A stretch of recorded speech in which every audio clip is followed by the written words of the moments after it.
Volcanoes we should keep an eye on in 2016. Here is my list of volcanoes that may be very big and could go up this year. Cotopaxi, Ecuador.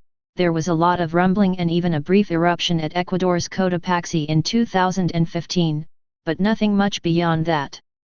Now, I do wonder if the 2015 activity was just a prelude to something more, whether it be a larger eruption or merely more sustained and prolonged activity. The last major eruption from Cotopaxi was of A3 back in 1903, and you have to go back to 1877 for something larger than that.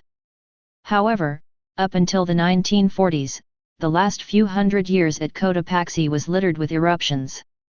So, any restlessness makes me wonder if we're headed back into a long stretch of eruptions. Right now, the volcano has settled down and the government has lifted the state of emergency, but you can watch the webcams for any changes. Mauna Loa and Kilauea, Hawaii. Kilauea is nothing if not consistent. 2016 marks 33 years of eruption at the Hawaiian volcano. You have to wonder how long can Kilauea keep this up. Hint, probably much longer than 33 years. However, over the past year, Mauna Loa has also begun to show signs of restlessness, and there are some indications, though they're still not proven, that Kilauea and Mauna Loa trade off eruptions. Even beyond the idea that a Mauna Loa eruption could end Kilauea's run, new lava flows from Mauna Loa have the potential to be hazardous for the city of Hilo. Etna, Italy. I just have this feeling that the exciting, explosive eruptions in December from Etna were only a prelude to an active year at the Italian volcano. There are no fewer than 4 craters on the volcano that have taken part in eruptions over the past year, so it is anybody's guess how new active series of paroxysms would unfold. If ever there was a safe bet for a volcanically active year, it is Etna. It never hurts to keep an eye on those webcams. Nevados de Chillán, Chile. As the new year started, the Cernagiaman in Chile raised the alert status at Nevados de Chillán to yellow after a few months of increasing unrest in the form of small earthquakes and increased steam and volcanic gas emissions. Nevados de Chillán is one of the more active volcanoes in Chile, but it has now been over 15 years since its last eruptive period, so it wouldn't be out of the question to see renewed activity. Cascades, United States. Now that it's 2016, we can officially say that the only Cascade Range volcano to erupt in the past century is Mount St. Helens.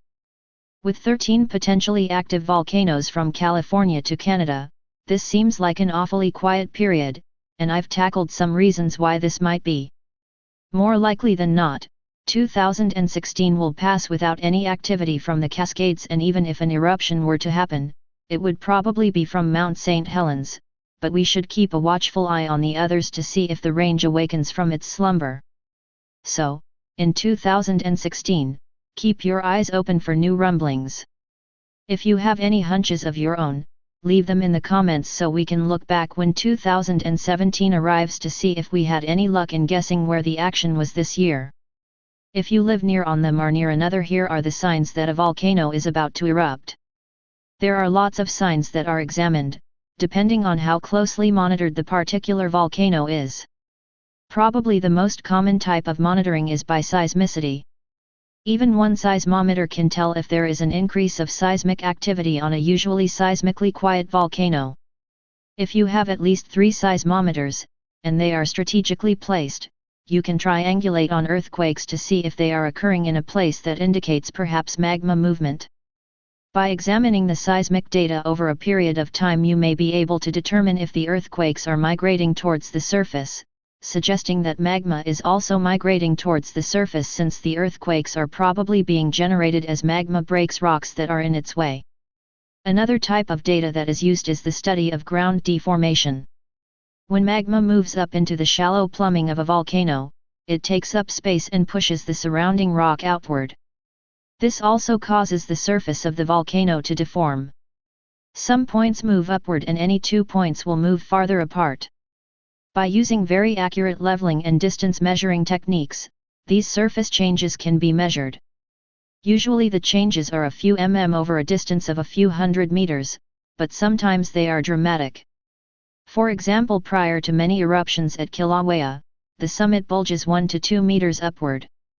In the last few days prior to the big Mt. St. Helens eruption, the northern flank was bulging outward at a few meters per day. Some people like to monitor volcanoes by constantly monitoring gases that come out of fumaroles.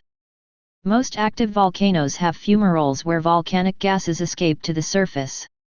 It is relatively easy to monitor the temperatures of these gases, and an anomalous increase in temperature might be a sign that magma has moved closer to the surface. Monitoring the composition of the gases is more difficult to do, and changes in the composition are way more difficult to interpret. Many times just visual changes to fumarole areas are indications of impending activity.